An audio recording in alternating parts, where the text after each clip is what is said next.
இப்போ எங்கள் பெரியப்பா மாவன் ஒருத்தனுக்கு 32 வயசு ஆகுது. கல்யாணமே எனக்கு வேண்டாம்ங்க. ஏம்ல கல்யாணம் வேண்டாம்ங்க? இவன் நம்மட்டு சின்ன பையனோட கல்யாணம்னு சொன்னா திரும்பி சொல்லுங்க, எங்க அம்மாவுக்கு கேட்குற மாதிரி. உனக்கு ரொம்ப அவசியம்டா. இவனே கல்யாணத்துக்கு இந்த குதி குதிக்கான். ஆனால் 32 வயசு ஆன எங்கள் பெரியப்பா மாவன் கல்யாணம் வேண்டாம்ங்க. எதுக்குல கல்யாணம் வேண்டாங்க? இல்லை 32 வயசு ஆகுது, காலகாலத்தில் கல்யாணம் முடிக்க வேண்டியதானு கேட்டா என்ன இந்த பொம்பளைய நகை நட்டு பட்டு துட்டுன்னு பிச்சு புடுங்குறாளுங்க, இவளுகளெல்லாம் திருப்திப்படுத்த முடியாது, எனக்கு கல்யாணம் வேண்டாம்னா. ஏன்னா வாய் பேசுற பொம்பளைய கல்யாணம் முடிச்சனா உன் வாழ்க்கையில இடைஞ்சல் வரும். அவன் அது இதுன்னு ஆசைப்பட்டு கேட்பா, உன்னால வாங்கி கொடுக்க முடியாது. வாய் பேச முடியாத ஒரு பொண்ணை கட்டி வைக்க உன் வாழ்க்கை நல்லா இருக்கும்னு சொன்னேன். சரி, நான் அப்படி பொண்ணு இருந்தா பார்த்து சொல்லுன்னா நானும் அவனுக்கு ஒரு வாய் பேச இயலாத பொண்ணை பார்த்து கல்யாணம் முடிச்சு வச்சோன்னாங்க. அவன் வாழ்க்கை சந்தோஷமா போச்சு. இந்த பையலுக்கு போதாத நேரம் எல்லா அவன் பொண்டாட்டியும் அவ புருஷன்ட்ட கொஞ்சம் குலவுதா. நம்ம பொண்டாட்டி பேசவே மாட்டேக்கால, வாயை உம்முன்னு வச்சுக்கிட்டு இருக்காள, இவளை எப்படியாவது பேச வச்சு பார்க்கணும்னு சென்னையில் ஆஸ்பத்திரியில் கொண்டு அவளை சேர்த்திருக்கான். அங்க ஒரு டாக்டர் அவளை செக் பண்ணி பார்த்துட்டு, தொண்டையில் இந்த பிள்ளைக்கு சதை வளருது, ஆபரேஷன் பண்ணி பேச வச்சிடலாம், ஒரு 10 நாள் பேச்சு பயிற்சி கொடுத்தா போதும் பேசிடுவா, 3 லட்சம் செலவாகும் இருக்காரு. இந்த பையன் 3 லட்சம் என்ன டாக்டர், 30 லட்சம் செலவானாலும் என் பொண்டாட்டியை பேச வைங்கன்னு அவளை ஆஸ்பத்திரியில் சேர்த்துட்டு ஊரில் வந்து பேரமூட்டம் தேடி வச்ச சொத்தையெல்லாம் விற்று 3 லட்சம் ரூபாயை கொண்டு டாக்டர்கிட்ட கொடுத்துருக்கான். டாக்டர் சொல்லியிருக்காரு, உன் பொண்டாட்டிக்கு ஆப்ரேஷன் பண்ணியாச்சு, மேலே போய் பார்ல ஃபர்ஸ்ட் ஃப்ளோரில் 7ஆம் நம்பர் ரூமில் இருக்கா, இப்போ நல்லா பேசுதான்னு இருக்கான். இவனுக்கு ஆசைன்னா ஆசை, அம்பிட்டு ஆசை. 3 லட்சம் ரூபா செலவழிச்சு அவன் வாயை திறந்துட்டோம். இப்போ போன உடனே என் வாயை திறந்த வள்ளலே, என் வாழ்க்கையில ஒளியேற்றி வச்ச விளக்கேன்னு கெட்டி பிடிச்சு முத்தம் கொடுப்பான்னு நினைச்சிட்டு போயிருக்கான். அவ முத வாயை திறந்து பேசுதா, 3 லட்சம் செலவழிச்சு வாயை திறந்த அந்த புருஷனை பார்த்து பேசுதா, நீ ஆஸ்பத்திரியில் சேர்த்துட்டு நீ எங்க வேணா ஒளிஞ்சு போன, உன்னைய கல்யாணம் கட்டிக்கிட்டு எனக்கு என்ன பிரயோஜனம்? நானும் உன் கூட வாய் பேசாம 4-5 வருஷமா குடும்பம் நடத்திருக்கேன், என்ன மாதிரி எனக்கு நகை உண்டா, நட்டு உண்டா, பட்டு உண்டா, துட்டு உண்டான்னு இருக்கான். இந்த போய் வெடிச்சுட்டான். இந்த சனியம் பேசுறதை விட பேசாமலே இருந்திருக்கலாமேனுட்டு நேரா போய் டாக்டர் காலை தொட்டு கும்பிட்டான். டாக்டர் நல்லா இருப்பியே, இன்னொரு 3 லட்சம் ரூபாய் செலவானாலும் பரவாயில்ல, இவன் வாயை நிரந்தரமா அடைச்சிருங்க. இப்ப டாக்டர் கேட்டிருக்காரு, இல்ல நீ நினைச்ச உடனே திறக்கிறதுக்கும் நினைச்ச உடனே அடைக்கிறதுக்கும் இது என்ன வாயா இல்ல வயக்காட்டு வாமடையால? நீ திறக்க சொல்லும் போதெல்லாம் திறக்கிறதுக்கும் அடைக்க சொல்லும் போதெல்லாம் அடைக்கிறதுக்கும் இந்த பிரச்சனையை தீர்க்கிறதுக்கு ஒரே ஒரு வழி தமிழ இருக்கு, உன் காதை வேணா செவிடாக்கு தமிழ இருக்க. அப்படியாவது செய்ய டாக்டர் புண்ணியமா போயிரும். இன்னைக்கு பொம்பளைய படுத்துற பாட்டுல அநேக பேர் கல்யாணத்தை முடிச்சுட்டு செவிட்டு போயெல்லாம் அழைதாமன்னு சொன்னா, கண்ணதாசன் அதான் பாட்டு பாடினாயா, பிறந்தாலும் ஆம்பளையா பிறக்க கூடாது, பிறந்தாலும் பொம்பளைய நினைக்க கூடாது. அப்பா அந்த பாட்டி சொத்து தாத்தா சொத்துங்கிறாங்களே, அப்படின்னா என்னப்பா? பாட்டி உனக்கு ஏதாச்சும் சொத்து பார்த்து எழுதி வச்சாப்பான்னு கேட்டேன்.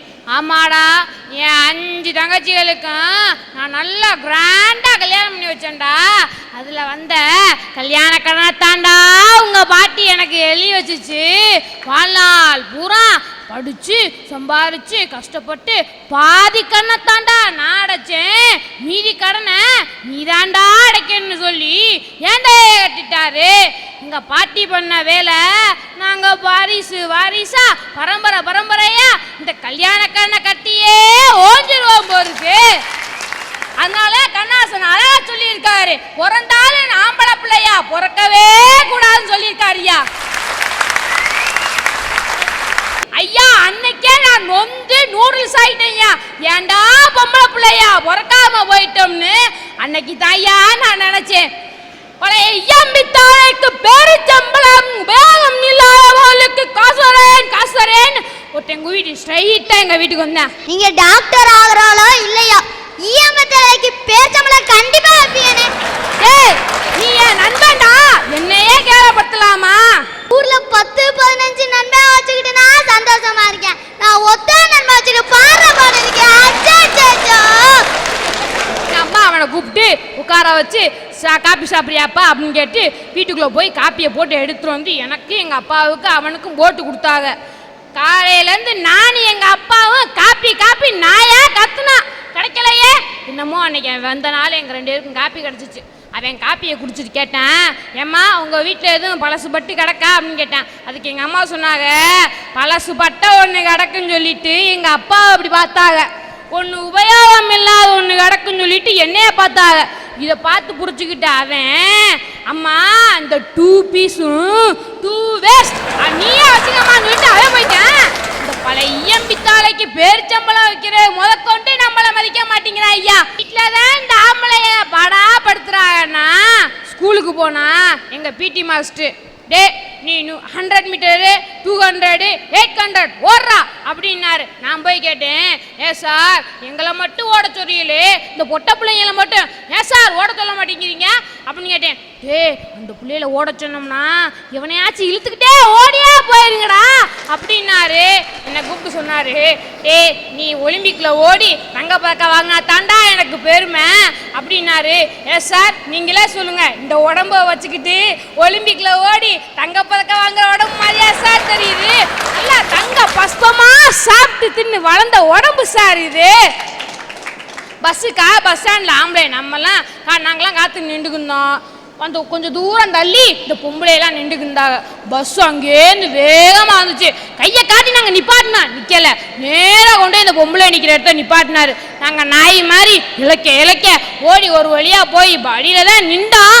படக்கு வண்டி எடுத்துனாங்க. இந்த கண்டக்டரு நிறுவமாடு கஸ்மாடா மேலே நின்றா அப்படிங்கிறாரு. அடுத்த ஸ்டாப் வந்துச்சு. 3 பிள்ளை ஏறினுச்சு. வாங்கம்மா வாங்கம்மா அப்படின்னு கூட்டிட்டு நேரா என் சீட்டுக்கு வந்து 3 பேர் சீட்லையும் மூட்டை மாதிரி அடைச்சு உட்காந்துருக்கான் பாரு அப்படின்னு என்னை எழுப்பி போட்டு அந்த 3 பிள்ளையிலே உட்கார வச்சுட்டாங்க. இந்த பொம்பளைய உட்கார என்ன எழுதி போட்டுக்கா தெரியுமா? பெண்கள், மகளிர், பூவையர், வழைக்கரம் அப்படின்னு எழுதி போட்டிருக்காங்க. மாம்பிள்ளைய உட்கார இடத்துலையும் எழுதி போட்டிருக்காங்க. என்ன எழுதி போட்டிருக்காங்க? திருடர்கள் ஜாக்கிரதை அப்படின்னு எழுதி போட்டிருக்காங்க.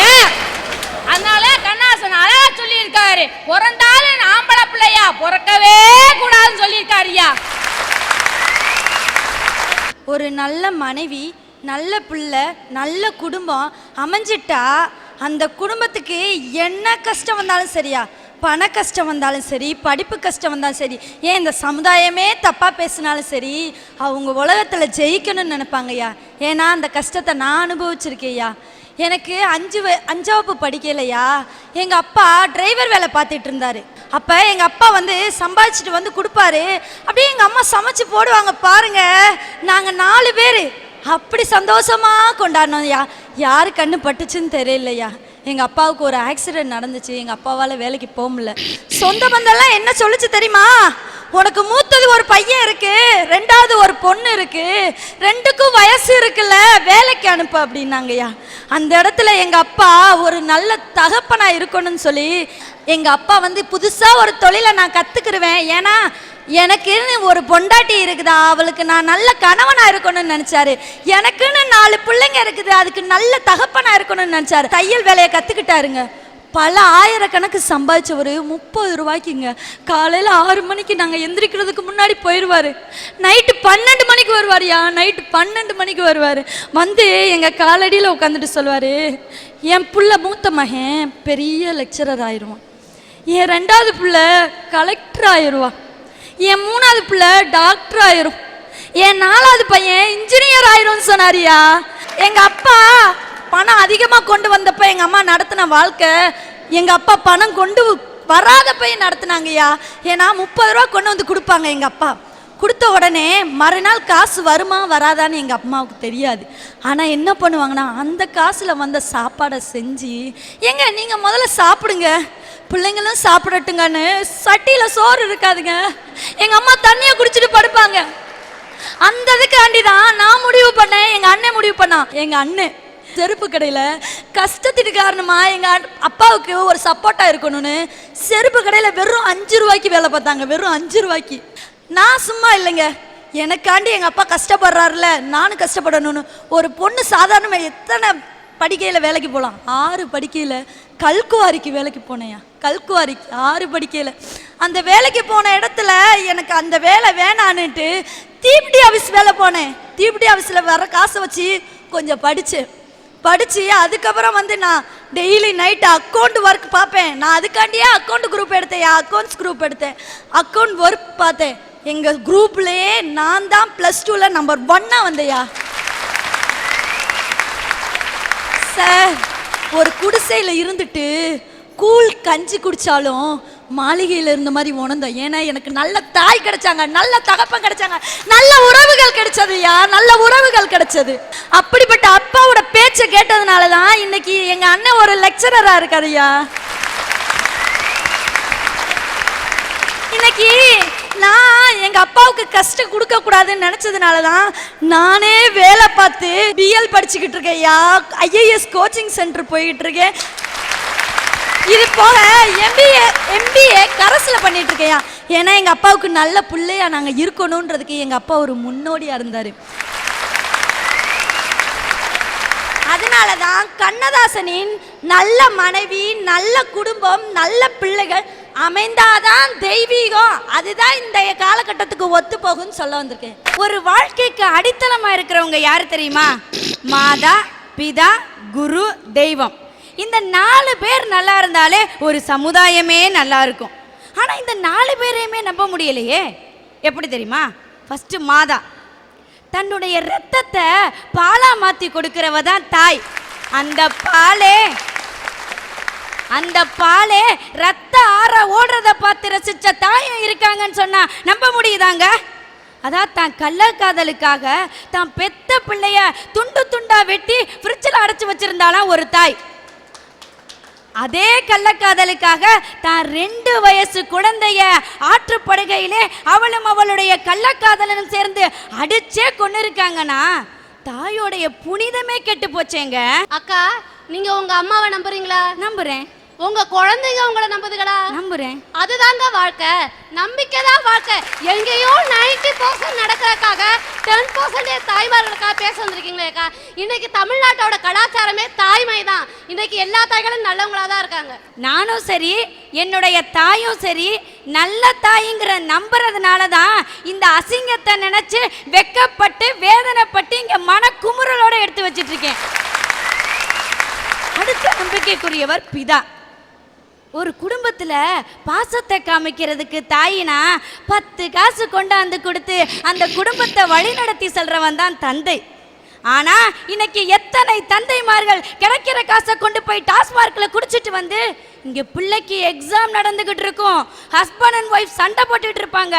ஸோ அந்த பிள்ளையோடைய படிப்பு எதிர்காலம் என்ன ஆகுறது? ஒரு பிள்ளைய வழி நடத்தி செல்ற தந்தைய நம்ப முடியலையே. தந்தையை பத்தி குறைச்சி பேசாதீங்க. அவன் எதுக்கு டாஸ்மார்க்கு போறான்? அவன் பாஸ் மார்க் வாங்கினா டாஸ்மார்க் போனதுக்கா? அவன் பாருக்குள்ள போகலே பாட்டில் தூக்கி அப்படி கையில் பார்ப்பான். பாட்டிலா தெரியாது, உன் பொண்டாட்டியா தெரியுவா. வீட்டில் அடிபட்டு வந்திருப்பான். பாட்டில் மேலே ஒரு தட்டு, கீழே ஒரு தட்டு. அவன் மூடிய துறைக்கையிலே அவன் பொண்டாட்டி கழுத்தை நிறைச்ச மாதிரி திறப்பான். ஐயா திறந்துலாம் கொடுத்துக்கிட்டு இருக்கான். வந்து நூலாகி போயிருக்கா. தந்தையை பற்றி கேட்க டாஸ்மார்க்கை சாப்பிட்டாதான் அவன் கவுருவான். நீ டாஸ்மார்க்குன்னு சொல்லும் போதே கவுந்து எழுந்திருக்க.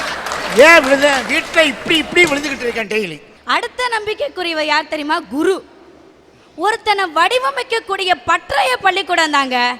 எழுத்தறிவித்தவன் இறைவன், இறைவனுக்கு சமமா பேசப்படக்கூடிய ஒரு சில ஆசிரியர்களே மாணவிகளை காதலிக்கிறது, கற்பழிக்கிறது, கடத்திட்டு போறதுங்கிறப்ப ஒழுக்கம் தர்ற இடமே ஒழுக்கம் தவறுதே. யாரெங்க நம்புறது?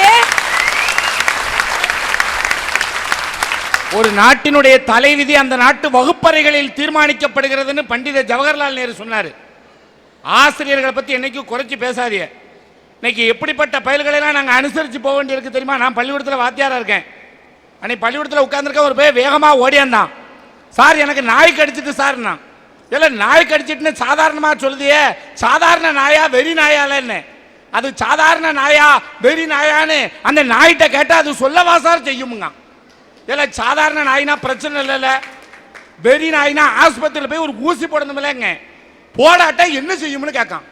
போடலைன்னா 40 நாள் கழிச்சு உனக்கு வெறி பிடிக்கும், நீ நாய் மாதிரி குறைப்ப, நாய் மாதிரி கடிப்பன்னு. அவன் கவலையே படலைன்னாச்சு. நேராக போனான், புத்தக பைய எடுத்தான், ஒரு பேப்பரை எடுத்தான், ஒரு பேனாவை எடுத்தான், உட்காந்து எழுதிக்கிட்டு இருக்கான். இல்லை நாய் கடிச்சிருக்கேன், இந்த வலியோட உட்காந்து என்னத்தில் எழுதிக்கிட்டு இருக்கேன்னு கேட்டேன். சார் 40 நாள் கழிச்சு எனக்கு வெறி பிடிச்சி நான் நாய் மாதிரி குறைச்சி நாய் மாதிரி கடிச்சா யார் யாரையெல்லாம் கடிக்கணும்னு லிஸ்ட் போட்டுக்கிட்டு இருக்கேங்க. கொண்டாடா பாப்போம்னு வாங்கி பார்க்க முதல் பேரு என் பேரை எழுதி வச்சிருக்கான். அடுத்து கடைசியா ஒரு மனுஷனுக்கு மன நிம்மதியை தரக்கூடிய இடம் எது தெரியுமா? தெய்வம் இருக்கிற இடம். சரி, அங்கேயாவது போய் சொல்லி அழுவோன்னு போனா அங்கேயும் தப்பு நடக்குதே.